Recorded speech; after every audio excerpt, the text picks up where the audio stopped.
दर्श शब्द का अर्थ चल रहा था एकत्र स्थित चंद्रार्क दर्शनात् दर्शित उच्चते। एकत्र स्थित चंद्र और अर्क का दर्शन। एकत्र का मतलब यहाँ पर एक कालावच्छेदेन, एक देशावच्छेदन हो नहीं सकता। सूर्य चंद्र में जाकर एक साथ मिल जाए है? एक देशावच्छेदन मिलन तो हो नहीं सकता, किंतु एक कालावच्छेदन संबंध भी यहाँ पर जैसे रश्मियों के बारे में बताया था। बिंब प्रतिबिंब और ऐक्यम एवं अत्र एकता, ये समझना। जो बिंब से आई हुई रश्मियां जब प्रतिफलित होकर लौटती हैं वो वापस सूर्य की ओर ही लौट करके विकर्ण होना, इसी का नाम यहाँ पर एकता है। एकत्र स्थित चंद्रार्क दर्शनात् दर्शयति सूर्या चंद्रमस परा सन्निकर्षा विधीयते। वही टिप्पणी जहाँ चल रहा था 91 पृष्ठ। दर्शयति सूर्या चंद्रमस, पेज नंबर 91, टिप्पणी नंबर 2। सूर्य और चंद्रमा एक विलक्षण सन्निकर्ष है, उस सन्निकर्ष का है दूसरा नाम दर्श है। और इसका नाम अमावस्या भी क्यों पड़ा वो भी लिख रहे हैं। अमा शब्द सह अर्थ है, एक अव्यय है अमा, उसका अर्थ है सह। यस्मिन काले सूर्य चंद्रमसो सह वासः, स काल अमावस्या। जिस काल में सूर्य और चंद्रमा का साथ में वास हो जाता है, सह अर्थ में अमा हो गया, वस धातु से यत प्रत्यय हो गया, अमावस्या बन गया।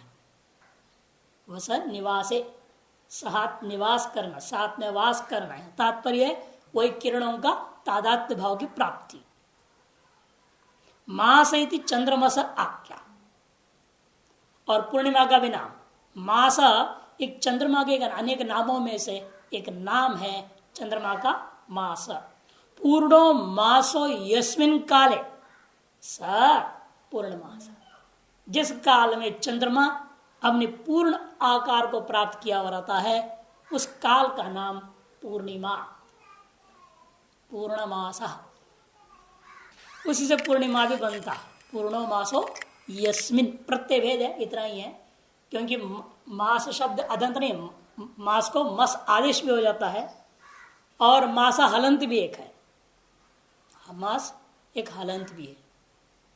दोनों को लेकर के आप प्रत्यय भेद करता हुआ पूर्णिमा भी बना सकते हैं, पूर्णमास अदंत भी बन सकता है, दोनों ठीक है। यहाँ अदंत है पूर्णमास, इसलिए दर्श पूर्णमासाभ्याम बना, रामाभ्याम जैसे। दर्श और पूर्णमास दोनों अदंतों का यहाँ प्रयोग किया है वेद में। इस प्रकार वाक्य प्रमाण का विचार पूरा हो जाता है। अब शुरू करते हैं प्रकरण निरूपणम। प्रकरण प्रमाण का निरूपण कर रहे हैं।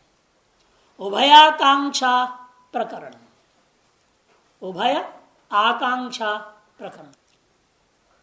उभय आकांक्षा का मतलब क्या? कौन से दो? शेष और शेषी, दोनों में आकांक्षा।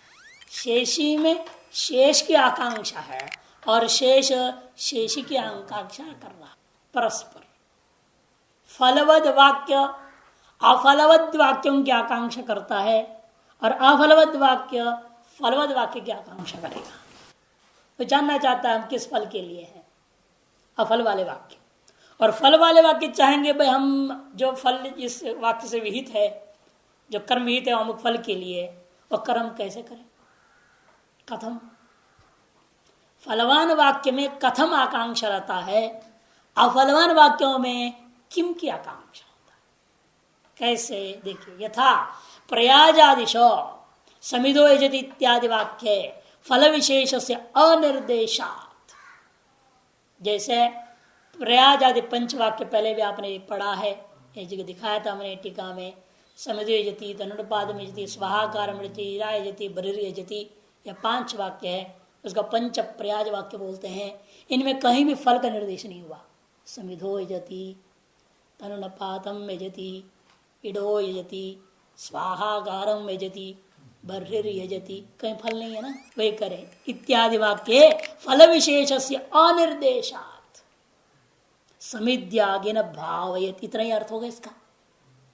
इति बोधानंतरम किमिति उपकारी आकांक्षा से फल विशेष का अनिर्देश होने से समिधो यजति का अर्थ क्या होगा? समिद्यागे न भावयत। प्रश्न उठेगा किम भाव, इसलिए वाक्यार्थ बोध हुआ समिद्यागे न भावयत। इस बोध के अनंतर यह आकांक्षा मन में रही किम भावयत, उपकार्य की आकांक्षा। मया उपकार के न किम उपकार्यम, मुझ उपकारक के द्वारा किसका उपकार करना है, उस उपकार्य की आकांक्षा होती है। और दूसरी तरफ देखिए अभी दर्श पूर्णमास वाक्य भी, या रेफ नहीं है लिख लेना, दर्श दर्श पूर्णमास वाक्य भी दर्श पूर्णमासाभ्याम स्वर्ग काम स्वर्गम भावे, दर्श पूर्णमासाभ्याम स्वर्गम भावे, यही अर्थ निकलेगा। जो उसका वाक्य कौन सा था? दर्श पूर्णमासाभ्याम स्वर्ग कामो यजेत। इस वाक्य के अर्थ क्या होगा? दर्श पूर्णमासाभ्याम स्वर्गम भावे, ये अर्थ हो जाएगा इस वाक्य का। इति बोधानंतरम कथम इति उपकार का आकांक्षा, कथम ऐसे उपकार की आकांक्षा होगी, उसको इति कर्तव्यता की आकांक्षा है, मैं किस प्रकार संपादन करूं। दर्श याग और पूर्णमास याग, इन दो यागों के द्वारा स्वर्ग की भावना करना है। कि उन दो यागों को हम कैसे अनुष्ठान करें, वो कैसे प्रश्न चिन्ह है, कथम। इस तरह से यह उपकारक की आकांक्षा,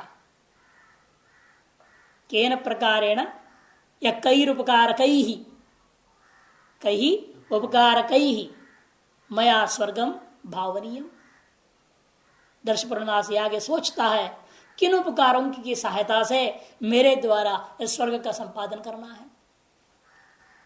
इस तरह से अफलवान वाक्यों में फलवान वाक्य की अपेक्षा है कि फल की आकांक्षा है, और फलवान वाक्यों में साधन की आकांक्षा है।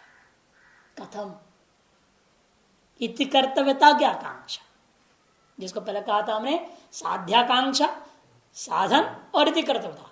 इसमें से क्या हो रहा है? एक को साध्य की आकांक्षा है अंग वाक्यों को, और फल वाक्यों को इति कर्तव्यता की आकांक्षा है।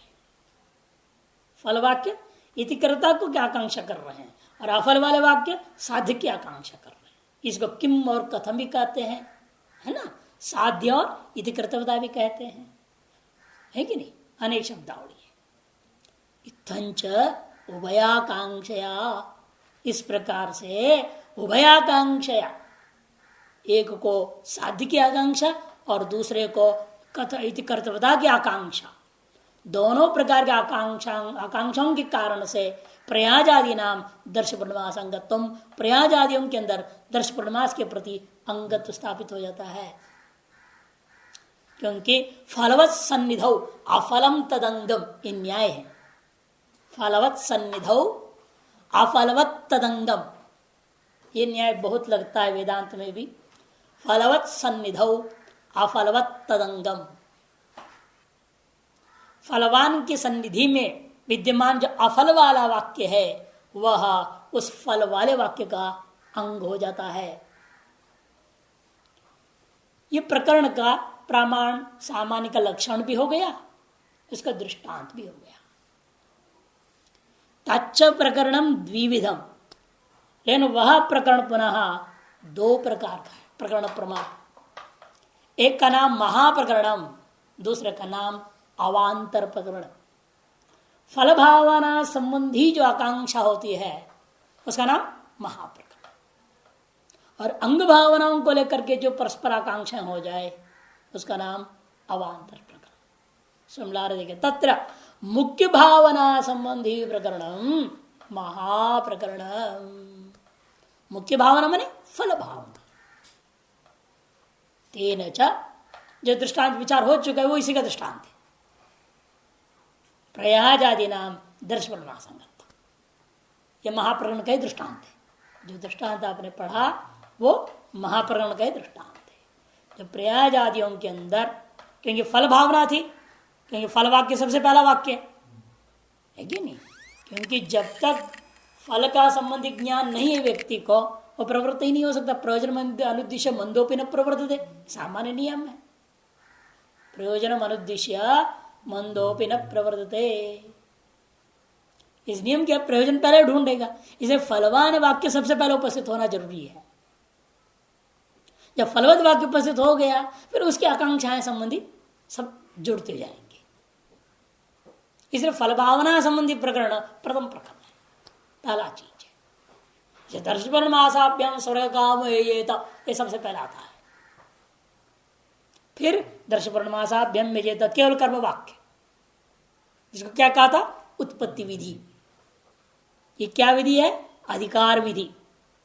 पहला वाक्य किसको कहते हैं, जिसमें फल की संबंध बोध करा रहा है उसको अधिकार विधि कहते हैं। फल और स्वामीवाचक शब्द जहां पर आ जाए, स्वर्ग काम, ब्रह्मचर्य काम, इंद्रिय काम, पशु काम, ये काम शब्द जो आ रहा है, ये क्या है, ये अधिकारी का वाचक है, उसकी इच्छा करने वाला, स्वर्ग को इच्छा करने वाला। स्वर्गं कामयते असौ, ब्रह्मचर्यं कामयते असौ, पशुं कामयते असौ, इंद्रियं कामयते असौ। कामयते असौ विधि काम कर्ता हो जाएगा, फलवाचक हो गया। फल और स्वामी दोनों का संबंध बोधक वाक्य का नाम ही अधिकार वाक्य। फल स्वामी संबंध बोधक वाक्यम अधिकार विधि। आगे आएगा लक्षण, अधिकार विधि का लक्षण। तो इसलिए पहला वाक्य कौन सा था, दर्श पूर्णमासाभ्याम स्वर्ग काम चेत। ये फल वाला वाक्य होने से इसी वाक्य में जो बोधित भावना का नाम फल भावना अथवा उसका नाम मुख्य भावना, उसके संबंधित जो उभयाकांक्षा उत्पन्न होकर के प्रकरण प्रमाण वहां विनियोग करता है, उसका नाम महाप्रकरण प्रमाण का विषय है। अतएव दर्श पूर्णमासाभ्याम स्वर्गम भावेत, जब ये बोध हुआ, उसके अनंतर कथम की आकांक्षा थी, और उधर प्रयाज आदि होंगे किम की आकांक्षा थी, है ये नहीं। अफलवान वाक्य थे पास में, ये फल वाला वाक्य हो गया, पास में अफल वाला वाक्य था, संविदजिति तनुपात में इत्यादि पंच प्रयाज याग है, ये नहीं। उन वाक्यों में किम की आकांक्षा बैठा हुआ है। अतः कथम और किम परस्पर जुड़ गए, है कि नहीं। जो कथम की आकांक्षा जिसमें जा रहा है वो जगह अंग, और किम की आकांक्षा जिसमें समापन होता है, परिवसन हो जाता है, हो जाएगा अंगी। इसलिए किम की आकांक्षा कहां जाकर शांत हुआ, समिधोजिति का दर्श प्रणमास में, इसे दर्श प्रणमास हो गया अंगी। और उसके कथम की आकांक्षा कहां शांत हुई, जब समिधोजिति पाठ मिला। अतः समिधोजिति क्या हो गया, अंग हो गया। ये तच्च प्रकृतो एव, इसलिए हमेशा जो महाप्रकरण जो प्रमाण है ये प्रकृति में ही लागू होता है, कभी विकृति में जा ही नहीं सकता। प्रकृतो एव, क्यों, उभयाकांक्षाया संभवात न तो विकृतो, क्योंकि तत्रैव उभयाकांक्षाया संभवात, क्योंकि माने प्रकृति में ही उभयाकांक्षा संभव है, विकृति में संभव नहीं है उभयाकांक्षा। क्यों, कारण क्या है कि प्रकृति में मुख्य भावना या फल भावना वाक्य है, फल भावना वाक्य है और अफल भावना वाला वाक्य है, या नहीं। इसमें कथम किम की आकांक्षा थी और उसमें इसमें आ रहा है तो कथम की आकांक्षा है ना। ये कहा है ये मामला प्रकृति में इस तरह से मिलेगा, किंतु विकृति में क्या होता है, कथम की आकांक्षा नहीं रह जाती है। वहां भी फल वाले वाक्य है ना, विकृति यागों में भी फल वाले हैं। शौर्यम चरम निरूपित ब्रह्म वर्चस गाम ले लो दृष्टांत के लिए, फल वाला वाक्य वहां भी रहेगा, फल भावना रहेगी, जैसे शौर्याग आदि। लेकिन जैसे कि कथम की आकांक्षा होगी, ये अंग वाक्यों की जरूरत ही नहीं, अफल वाक्यों की जरूरत नहीं उसको, है ना। क्यों, प्रकृतिवत विकृति कर्तव्य, सारे अंग वहां से आ जाएंगे, कथम आकांक्षा में शांत हो जाते ध्यान में गया ना। क्योंकि यहां अंग जो पठित है सो है ही, लेकिन उनको लेकर परस्पर आकांक्षा दिखाने की जरूरत नहीं पड़ती है। इसको आदेश वाक्य से जितने अंगों की आवश्यकता हो, अतिदेश हाँ, तो उतने वहां से लेता है, या पहले तो पूरी आ जाएगी। ये तो मैं बता रहा हूं आपको, अभी जैसे फल भावना आपने सुना, इसे कथम आकांक्षा होगी, जैसे यहाँ हुआ था कथम आकांक्षा, तो यहाँ भी फल भावना होने के नाते। लेकिन जैसे कथम आकांक्षा हुई, झट इति अतिदेश वाक्य क्या करेगा, सारे अंग वहां से उठा के रख देगा, जो आवश्यकता नहीं है वो भी आ जाएंगे। फिर प्राप्त का बाद, फिर बाद होना, या फिर जो अंग बैठे हुए हैं वो क्या करेंगे, उस अतिदेश वाक्य से भिड़ेंगे। आ तो गए सब, अब उनमें से किसको एंट्री देना किसको नहीं देना, मर्जी आपकी। जैसे एक भंडार आप करो, पूरे गांव आ जाती है नहीं, सारे बर्तन भांड लेके आ जाते हैं, लेकिन किसको अंदर घुसाना नहीं घुसाना, गेट कीपर के ऊपर निर्भर होता है। इसे अतिदेश वाक्य सब आ जाते हैं अब उसके द्वारा। अतः क्या कथम भावाकांक्षा शांत हो गया।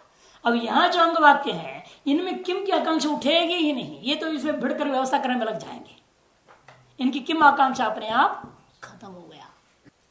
अतएव इनके किम आकांक्षा नहीं रहा, उधर से कथम आकांक्षा नहीं रहा, उभयाकांक्षा नाम का जिस विकृति में नहीं हो सकती। इन प्रकृति में अन्यत्र कहीं से ना अंगों की प्राप्ति तो है नहीं, इसलिए उसकी कथम भावाकांक्षा शांत नहीं हो सकता, वो इन अफल वाले वाक्यों को ढूंढेगा।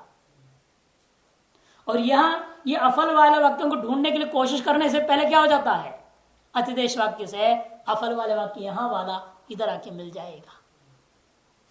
अतएव विकृति यागों में फल भावना आकांक्षा तो बनी रहती है, किंतु वो कथम आकांक्षा उस वाक्यों के अंतर्गत नहीं रहेगा। वही लिख रहे आगे, उभयाकांक्षाया संभवात, कहा प्रकृतो एव, एतच्च प्रकृतो एव, क्यों उभयाकांक्षाया संभवात, ये जो महाप्रकरण प्रमाण है वो प्रकृति में ही हो सकता है, क्योंकि उभयाकांक्षा संभव है, न तो विकृतो। क्यों विकृति में नहीं होगा, आगे लिख रहे स्वयं, तत्र प्रकृतिवत विकृति कर्तव्य अतिदेशेन कथम भावाकांक्षया उपशमेन, प्रकृतिवत विकृति कर्तव्य इस अतिदेश वाक्य के द्वारा आए हुए जो अंग है प्रकृति से, वो क्या कर देते विकृति वाक्य में, वो शांत कर देते हैं कथम भाव की आकांक्षा को। इसमें इस वाक्य में आकांक्षा संभवा न तो विकृतो, दो बार वो एक न काट दीजिए, न तो विकृतो, वन न शुड बी, वो संभवान न है ना, संभवान न उसको रखिए, उसके आगे एक और जो नकार छपी है उसको खत्म कर दीजिए, तू विकृतो, बस इतना ही, अशुद्धि। अच्छा, उपशमेन अपूर्वंगानाम अपि उभयाकांक्ष विनियोग संभवात, अपूर्व में यहां जो नए अंग थे इनको क्या कहेंगे, विकृति याग का जो अपना नया नया अंग पड़ा हुआ है, वो जो अपूर्व पूर्व में नहीं थे, अभी यहाँ के अपने निजी हैं, ये अपूर्व से वो नहीं समझना पुण्य, ये अपूर्व का अर्थ है नया जो अपना अंग है, जो पूर्व में पठित नहीं, प्रकृति से आया हुआ नहीं, उसका अपूर्व कहते, पूर्व में जो पठित नहीं, ऐसा जो अपूर्व अंग है वो अंगों के अंदर अपूर्व अंगानाम अपि उभयाकांक्ष विनियोग असंभवात, इनमें भी आप उभयाकांक्षा दिखा करके विनियोग करना चाहें ये भी नहीं हो सकता।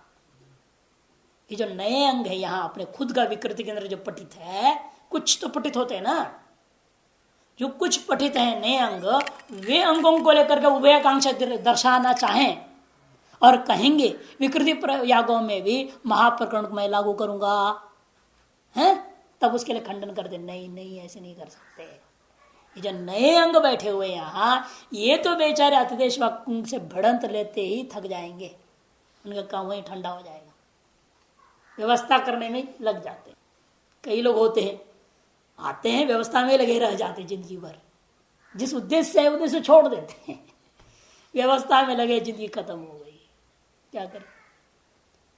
इसलिए हम लोगों का सिद्धांत है जहां जाए जो व्यवस्था हो उसी व्यवस्था में जीने की कोशिश करते हैं, साधुओं के नियम, उसी के अपनी व्यवस्था करनी नहीं पड़ेगी ना, फिर अपने लक्ष्य में हम लगे रह सकते हैं।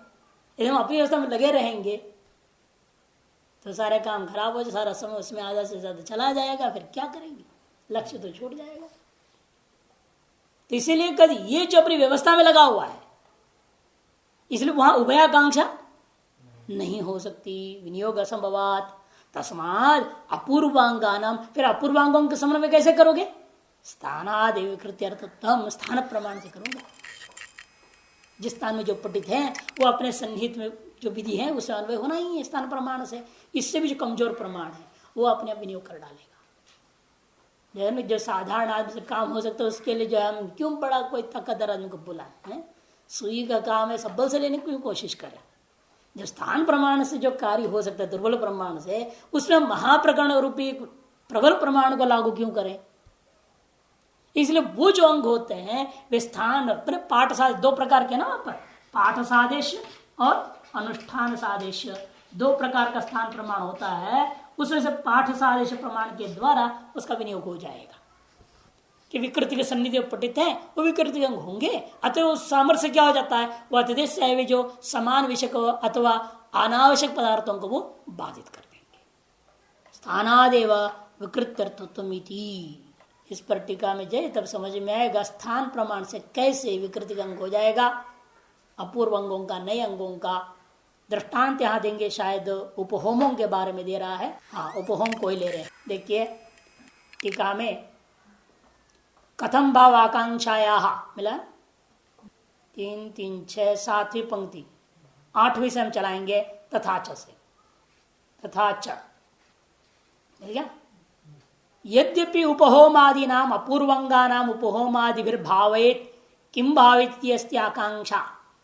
यद्यपि जैसे कोई विकृति याग है, दर्श पूर्णमास का विकृति ले रहे हैं, सौर्य चरुम कोई ले रहे हैं, हाँ सौर्य वाक्य से दर्शन है, सौर्य वाक्य कोई ले रहे हैं। यहाँ हुआ क्या, यहाँ नए अंगों में से एक अंग का नाम है उपहोम। एक अंग को ले लीजिए बस दृष्टांत के लिए। उपहोम नाम के एक अंग है यहाँ नए अंगों में से। किसमें? सौर्य याग में, जो कि दर्श पूर्णमास का विकृति। प्रकृति कौन है? दर्श पूर्णमास। विकृति है सौर्य याग। उस सौर्य याग का अपना देश में पठित, अपने नजदीक में पठित एक वाक्य है उपहोम का वाक्य। ठीक है। अब कहते यद्यपि, इसलिए शुरू करते यद्यपि ये उपहोम वाक्य में भी किम की आकांक्षा हो सकती है ना, उपहोमे न किम भावेत, वही दिखा रहे। देखिए यद्यपि उपहोमादि नाम अपूर्वंगा नाम, क्या वाक्य बनेगा? उपहोमादिभिर भावेत, ये अर्थ निकलेगा। उपहोमादिभिर भावेत, उस वाक्य का अर्थ हो गया। तो आकांक्षा क्या होगी? किम भावेत इति अस्ति आकांक्षा। इस तरह की किम की आकांक्षा तो जरूर होगी इसमें। तथापि सौर्यादि विकृति यागस्य अतिदेश वाक्य प्राप्त प्राकृतांगैरेव नैराकांक्षेन, फिर भी इसमें आया हुआ किम के लिए आप इस सौर्य वाक्य से संबंध जोड़ नहीं सकते, क्योंकि इनमें कथम की आकांक्षा रहेगा तब ना आपस से जुड़ेगा। इसका किम का जवाब में यह वाक्य जुड़ेगा कब? जब इसमें भी कथम की आकांक्षा बनी रहेगी।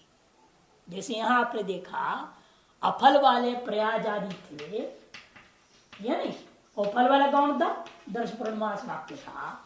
उसको कथम की आकांक्षा थी और इसको किम की आकांक्षा थी, इसलिए एक दूसरे से जुड़ गए। अब एक तरफा होता केवल, इससे केवल किम की आकांक्षा होता तो वो जुड़ेगा नहीं इसमें, क्योंकि वहां से आकांक्षा नहीं रहा। परस्पर आकांक्षा होना चाहिए दोनों का। अब यहां क्या हो रहा है? उपहोम में तो किम की आकांक्षा है, लेकिन सौर्य वाक्य को कथम की आकांक्षा नहीं रहा, क्योंकि वो उसकी कथम की आकांक्षा अतिदेश से आए हुए अंगों के द्वारा शांत हो गए। तो कह रहे तथापि सौर्यादि विकृति यागस्य अतिदेश वाक्य प्राप्त प्राकृतांगैरेव निराकांक्षिन नापूर्वंगानमपि उपहोमादिनाम उभयाकांक्षया विकृत विनियोग संभवति। इसलिए उभयाकांक्षा को लेकर के विकृति में भी उनका विनियोग दोबारा कर दें, ये नहीं हो सकता। किम की उपहोमों को वहां जोड़ नहीं सकते। अब ये बेचारे कहीं जुड़े बिना रह जाएंगे कुछ समय के लिए। मान के चलिए ये उपहोम जो हैं ये कहीं नहीं जुड़ रहे हैं, इनकी किम आकांक्षा होने पर भी ये खोजते रह जाएंगे, लेकिन इनको कोई किम को शांत करने वाला वाक्य मिलेगा नहीं। सन्निधि पठित कौन है? फलवान वाक्य, सौर्य वाक्य, उससे जुड़ नहीं सकते फलवान वाक्य में। ये नियम क्या था? फलवत सन्निधौ अफलम तदंगम। फलवान है सौर्य वाक्य, उसके अंदर पठित अफलवान है उपहोम वाक्य, ये उस अंग होना चाहिए।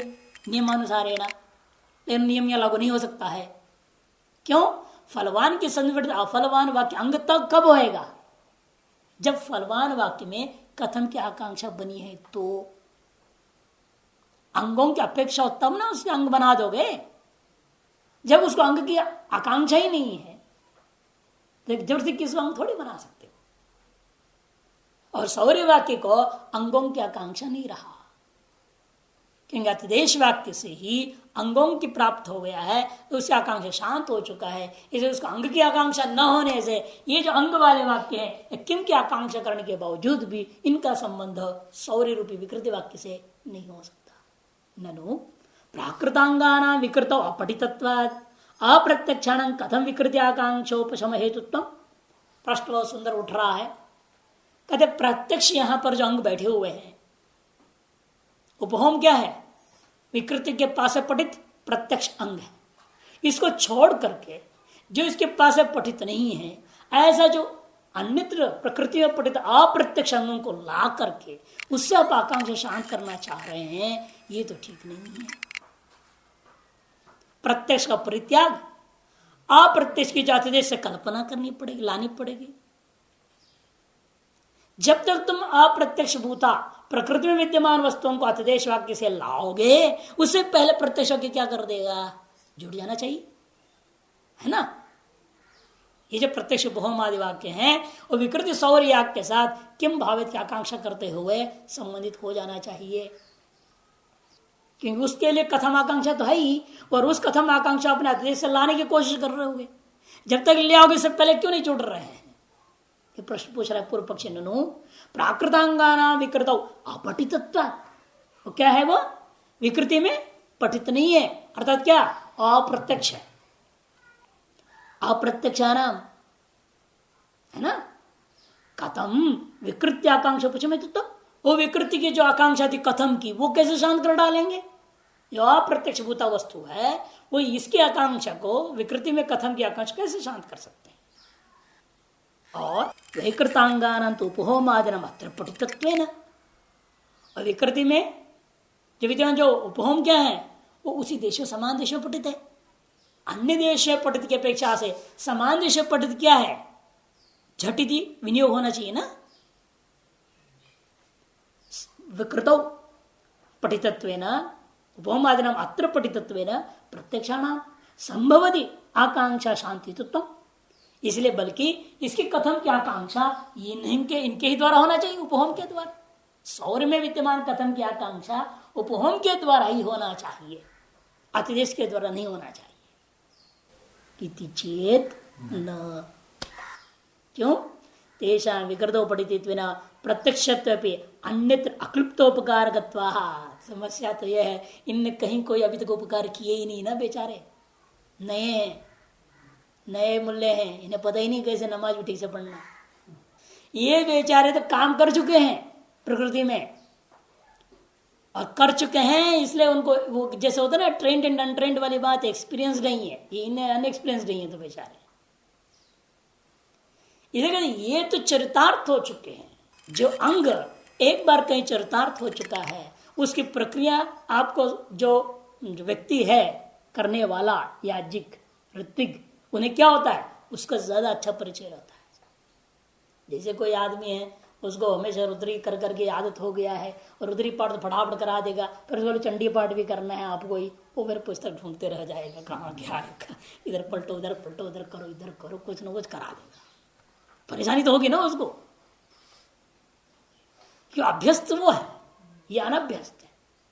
इसी प्रकार से प्राकृत जो अंग है वो प्रकृति में विनियोग हो करके अभ्यस्त हो चुके हैं, ये अनभ्यस्त अवस्था में।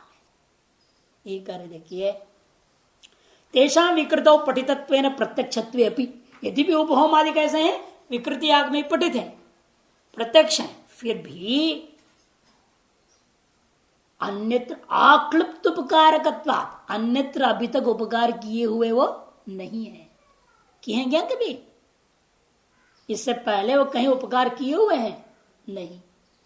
अन्यत्र अक्लिप्त उपकारकत्वात्, असिद्ध उपकारकत्वात्। अक्लिप्त माने उनके उपकारकत्व सिद्ध नहीं है, उन्होंने पहले कहीं उपकार किया ही नहीं। अतः उनके उपकारकत्व तो सिद्ध नहीं है, या नहीं।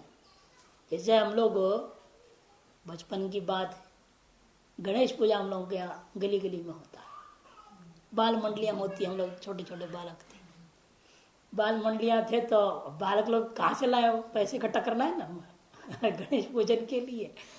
हम लोग क्या रहते अपने पिता से पूछेंगे इस मोहल्ले में दानदाता वर्ग कौन कौन है, उपकारकों का लिस्ट बना लेते हैं पहले, ये जानते हैं ये उपकार जरूर करेंगे, जिनके बारे में आपको मालूम है जरूर उपकार करने में जाके मांगने में कोई झिझक नहीं होती ना। और पहले दूसरे जाके मांगो और झड़क के भगा देगा तो बड़ा अपमान सभी महसूस होगा, सारा हिम्मत टूट जाता है।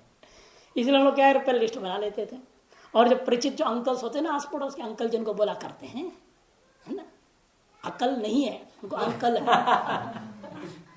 अनकल, अकल रहित, और शॉर्टकट में उनको अंकल बोलते हैं।